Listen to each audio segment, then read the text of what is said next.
This is Chuck Cameron with Oxford Community TV. Today, we have a really enjoyable opportunity. I'm sitting in the Legacy Center, which some of you know about. I'm sitting here with Christian Mills, who happens to have a lot to do with this place. And thank you, Christian, for spending some time.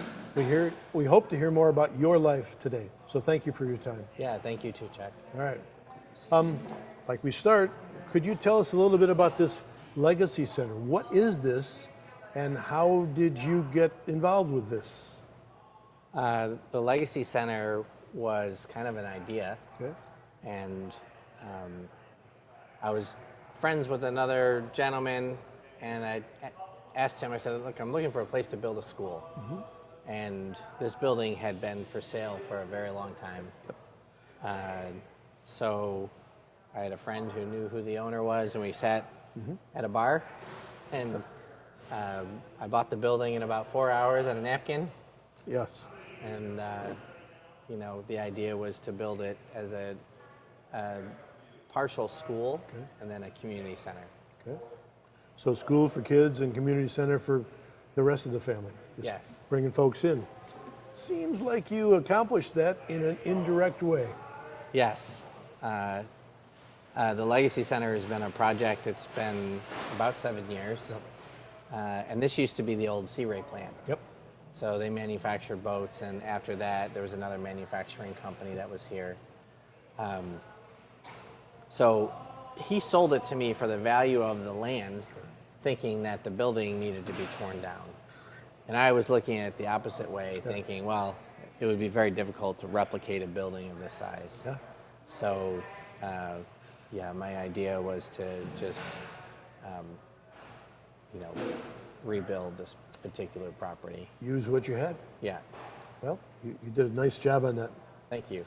As we talked earlier, when we start the My Life interviews, what we need to do is go back through a person's life and figure out the influences and the activities, the events that resulted in the person who we're sitting with today. So could you take us back? I understand that you grew up not so far from here. Could you take us back to when you were a boy? Where'd you live?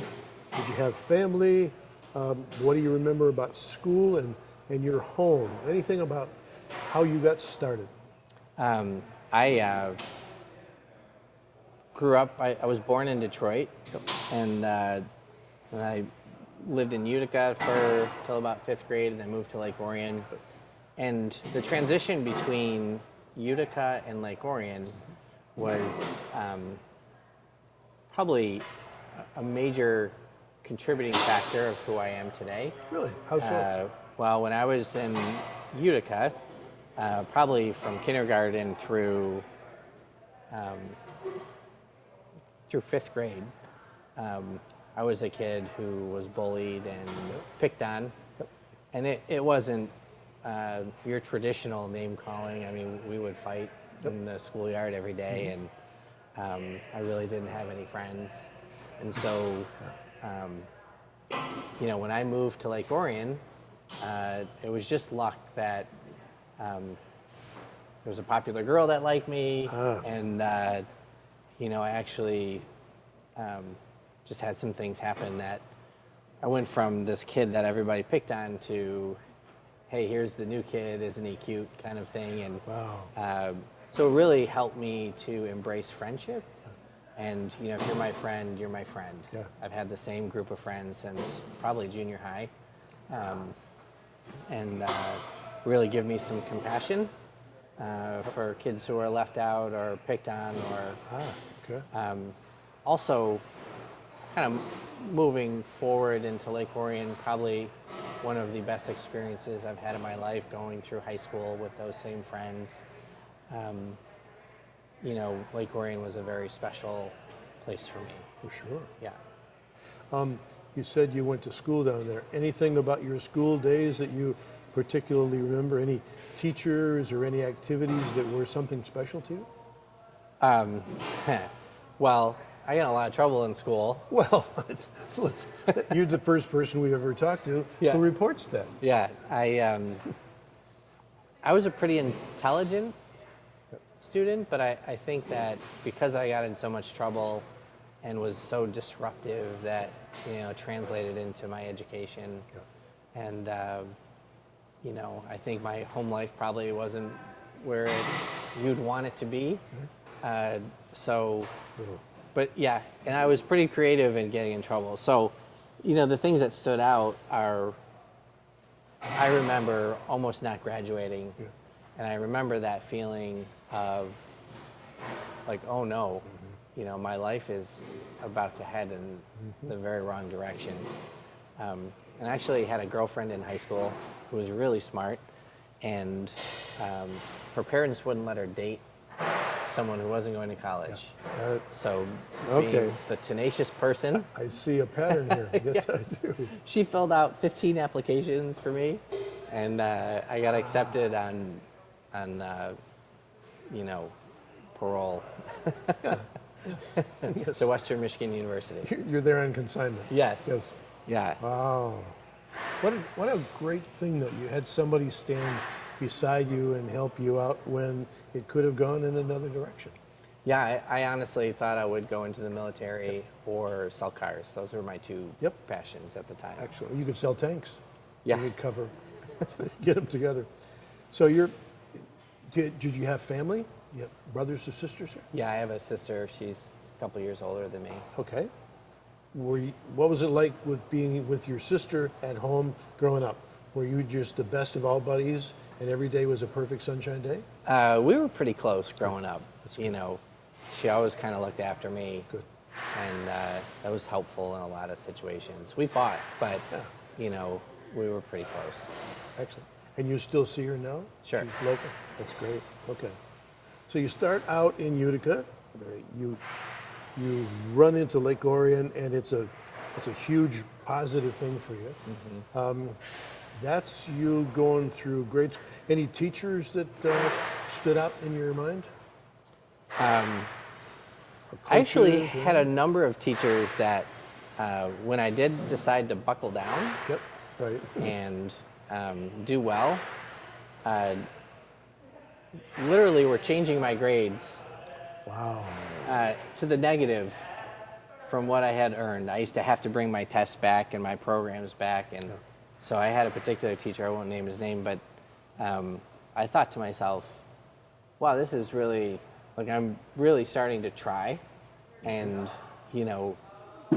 because of my history, and I have to say I earned the reputation, Yes, right. I understand, but, he couldn't prove that I was cheating or anything, but he just assumed, and it was one of the first times that I realized, just because you're in a place of authority doesn't mean that you're always doing right by the people you should be doing right by. That's a good picture to keep in mind, that authority isn't always right just because he's in authority. Yeah. All right. So we've got you through grade school up and through in high school. We're going to take a break here, and when we come back, we'll take a look at what happened after that. What's the next step in your life? All right? good. Sure. We'll be back in just a minute. Have you mixed your pain meds, your sleep meds, your allergy meds? Call the Poison Helpline. Has your child swallowed household cleaner, a chip of paint, a wild mushroom? Call the Poison Helpline. Have you been bitten by a spider, a snake, an insect? Call the Poison Helpline. Poisonings can happen at the home, on the job, or in the great outdoors. Call the Poison Helpline first to speak with medical professionals who can give you free personal advice anytime. 1-800-222-1222. Save the number, save a life. Okay. You got yourself through high school on a wing and a prayer, and that was good, and Yes. turned some corners, and sounds good, and now you've gotten to Western Michigan University. How'd that go? What did you study? And was there anybody there who influenced you? Sure. Western changed my life from the perspective that my first roommate in college was a friend of mine in high school. Oh, that's great. And, I was the class clown and he was the valedictorian. Wow. So we were the most unlikely roommates. That's an odd couple. Yes. Yeah. But he taught me how to be more responsible and study, and on my side, I taught him how to live a little. How to have a little fun? Yeah. That's great. But he showed me like what things should be like. Yeah. You know, what I probably should have been doing in high school. My first week of college, this is how it went. All right.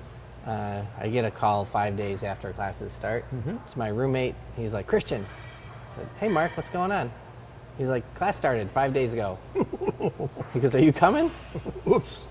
So nobody told you. well, and you know, the one thing I always did was I worked a lot. Yeah. So I just, you know, wasn't paying that much attention. Yep. It was rough the first few years of college.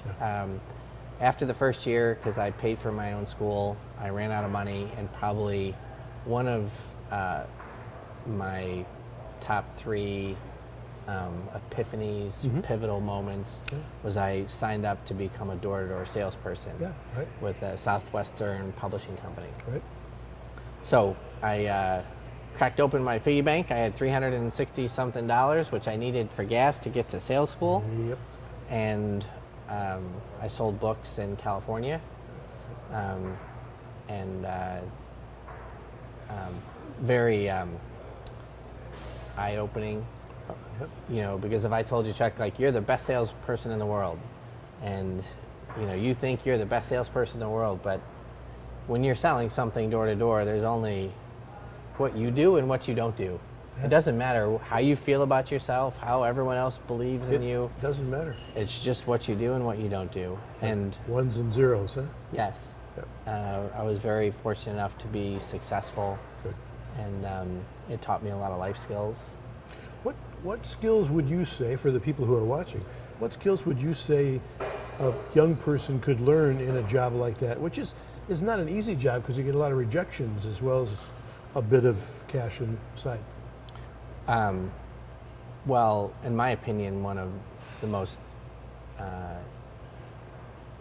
life-changing organizations. They were sold Bibles back in the Civil War. Really? So they're a publishing company out of Nashville, Tennessee. And the things that you learn are work ethic. Yep. You know, we were expected to work 80 hours a week. You know, controlling your emotions. You know, something happens to you that you don't like, you know, you have to continue on. And also a level of success that if you make 30 calls a day and you work on your presentation and you do some of the things that they tell you to do, you will be successful. Even though at the time, you don't know if it's going to be this week, next week, 2 weeks from now, a month from now. Yes, you know, first day I sold nothing, the first week I sold nothing. Yep. You know, I made my first $50, you know, after 2 weeks of knocking on doors. Yeah. Slow start. Yeah, but from the opposite side, it gave me enough confidence that after 3 years that I can accomplish anything. Exactly. And that's a powerful thing, to know it's hard, but I can. Yes. And you can drop me off, take all my money, drop me off in the middle of a neighborhood, and within a week I'll have a car or a bike and a place to live and some food and an ability to make money. So that type of experience allows you to take risk that most people aren't willing to take. Because they don't know what's on the other side of fear. Sounds like you learned. Yes. Okay. So you're in school. What did you study? I studied accounting and marketing. Okay. And Asian studies. Okay. Did you end up with a degree in those topics? I have a double major in accounting and Asian studies. Asian studies. Got it. Did you ever get to Asia? Yeah, I went to school in Japan. Did you really? Uh-huh. That must have been a fairly large shift from Western Michigan University. For sure. It was the Japan Center for Michigan Universities, and they selected 2 students from each university. Good. So we had 2 from Michigan, 2 from Michigan State, et cetera, et cetera. So it was great. It was a beautiful experience. How long were you in Japan? Almost a year. And did you had school in English, or did you have to learn Japanese just for school? Both. Good. They did have some English classes, But we did art history and culture, and of course Japanese was in Japanese. So you're through school with the double major. Yes. What's Christian doing now? It's interesting because I'm a guy as disorganized as I can be or have been. Okay. I'm also a very detailed planner, Okay. and I started reading these self-help books even in high school. But What kind of books did you read? I'm curious. everything I could get my hands on. Dale Carnegie, on and on and on. Right? Yeah, I started with Dale Carnegie, honestly. The 1 Minute Salesman, How to Win Friends and Influence People. There were a couple of like memory books on how to chain memory things together so you remember people's names. But I always had a plan. And so when I graduated from college, I was, I had a high GPA in accounting. I was in an accounting fraternity. I was the only one who had interviews with all of the big 6 accounting firms, which was quite Really? Yes. an accomplishment. It is definitely that. I was also the only one in accounting who interviewed with all 6 of them and did not get a job offer. Well, that's a twofer there. So I thought, I'm this very successful door-to-door salesperson. I went to Japan. Right. I have a double degree, and here I am in accounting. I'm a shoo-in for this, right? Everything I've been working for my college career. And nobody offered me a job. Nobody. Tier 1 accounting firms, Tier 2 accounting firms. And then I said, well,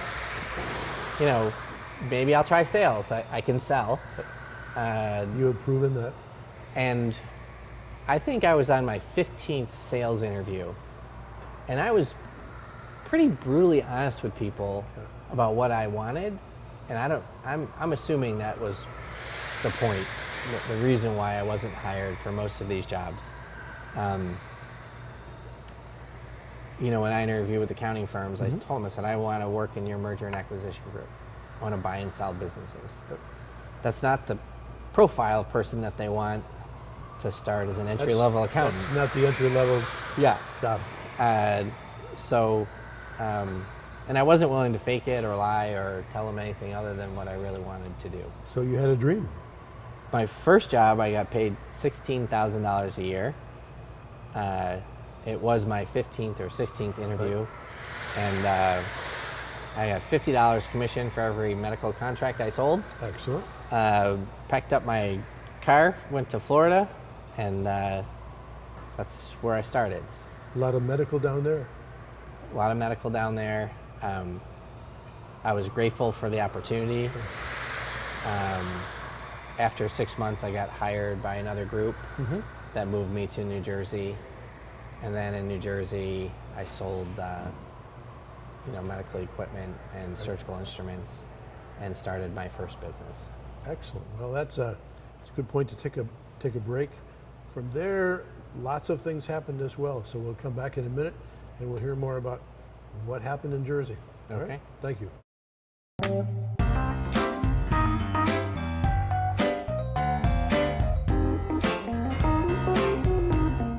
Catch us anytime on YouTube. Go to Oxford Community Television YouTube.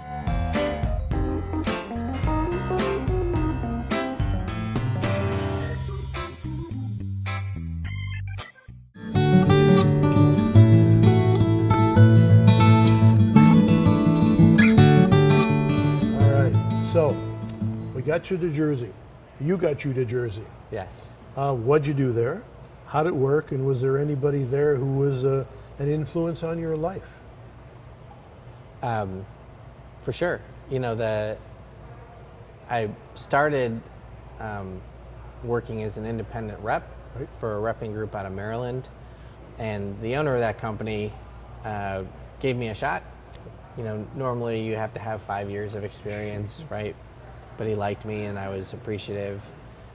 So I worked for him for 3 years, selling surgical instruments, and I started a repair service for his company. Okay. And in about 90 days, we were doing $90,000 a month in profit, and That's a positive thing. Yeah, we started to kind of a new industry really, where I was talking to my customers what's broken, and most of the original equipment manufacturers were repairing them, and nobody was challenging it. So I created a little division within that company, and I told him I would train all of his sales reps how to do it. But our deal was, if he sold the company, that I could keep the business. Nice. That's how you got it. No. Nope. Nope. Interesting. Because he sold the business and he sold my business with it. So much for the plan. But I did have an agreement with him in writing, and so we started with a little turmoil, a little fighting, Right. and the new owner of the business, I came to him, I said, look, you bought a business that you don't own, and I'm not working for you. So I immediately started my own company and picked up all my customers, and the beginning of my business was very litigious. Yes. Because I'm fighting for something that I built, right? And then all kinds of crazy stories, which will take too long to go over, but the first business was crazy. And I had, Russian mafia, trying to take over some of our trucks, and just crazy, crazy stuff that you would never Stuff imagine. that doesn't happen so much in Oxford. No. No. But Jersey's a different place. Jersey's a different place.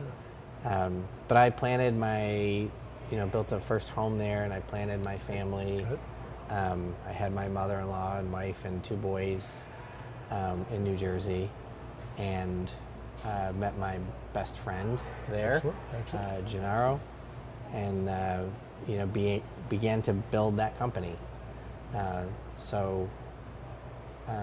In a 16, 17-year span, I bought about 8 companies and built another 8 companies, put them all into one, and sold it.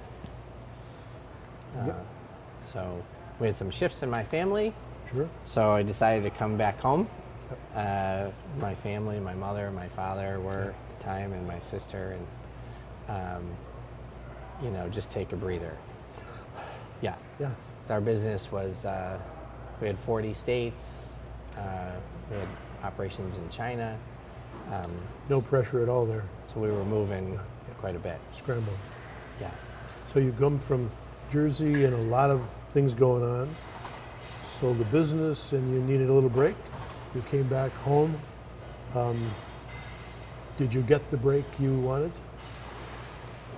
I don't think I gave myself that opportunity. Okay.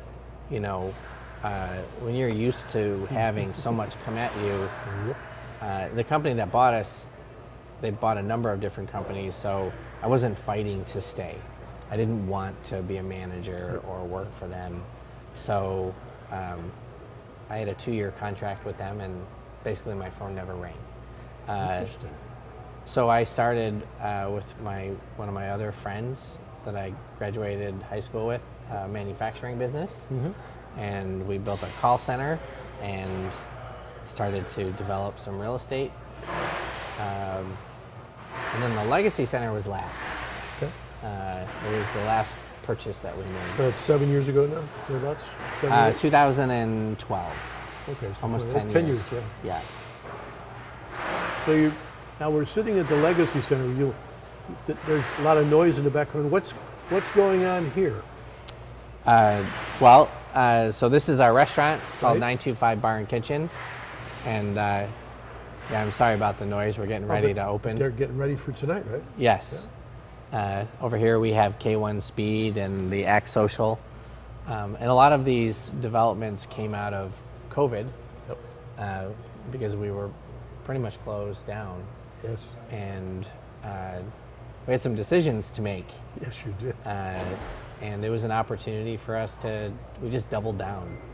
We ripped out a go-kart track that we literally just put in the year before and added some axe throwing.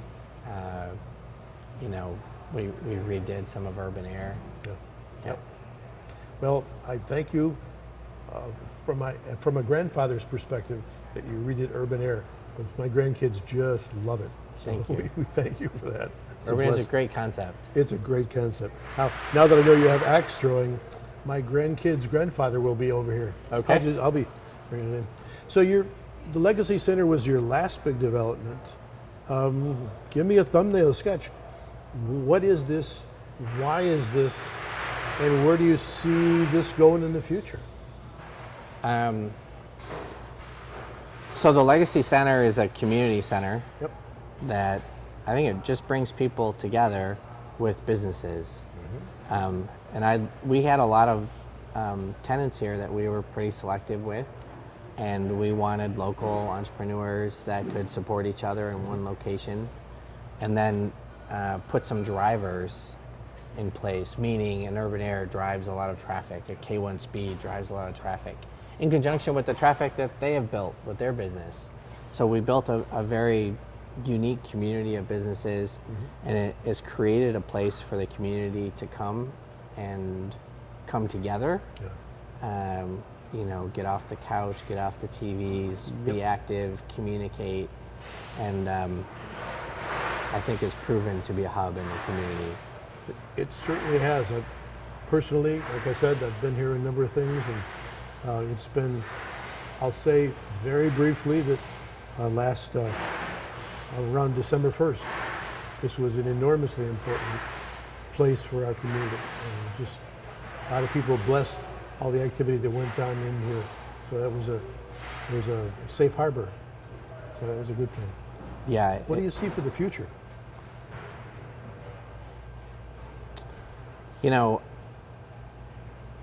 For me personally, I have, my family, Sam, my wife, and I've got 2 young girls. Excellent. And Jace, and then of course I have my 2 older boys, so I have Sure. 5 children altogether. And I really want to spend more time being involved in their lives. There you go. So that's my number 1 priority. And number 2 for the Legacy Center, really transition people and help build the leadership that's here, help any of the local businesses that are here grow. We do have some plans for the outside to program, Okay. we've got 9 acres on the lake. Yeah, you do. So we have a number of proposals that we want to present to the community, and maybe over the next 2 years we'll start to do that. Is that something briefly that you'd have to go to the township and talk about some ideas, and there's a process to look and bless and question and all that? Is it Yes, we always need their blessing. several phases, I'm sure? Yes. Okay. So even though we're zoned commercial, we have activities that are approved for it. Yep. They still need to put their stamp on it. I would say this, for all that is here and all that you've achieved so far, I'll root for you if I can, that they would bless your endeavors in the future. So Thank you. this is a wonderful thing. You've done a terrific job of bringing a lot of people together who wouldn't bump into each other otherwise. So it's a joy to be here. I've seen some things I want to take advantage of in the future. So that's a good thing. So in the end, we thank you for your time. We thank you for your investment in Oxford. And we sure look forward to seeing what you decide to do next. You're going to be around for a week or 2, I hear. I'll be around for a week or 2. And it's really been my great pleasure to be connected with this community. Oxford is very special, and they've shown that time and time again. So I'm grateful for everything that we've all done together here. There's a lot of together here. There's a lot of together here. All right, well, thank you very much. So appreciate your time. Okay. That's about it for today in my life. I guess we'll see all the folks who are watching next week when we do another My Life program. Okay. All Thanks, right. Chuck. Thank you very much. Appreciate that. And I have to stop by here for lunch again. Okay.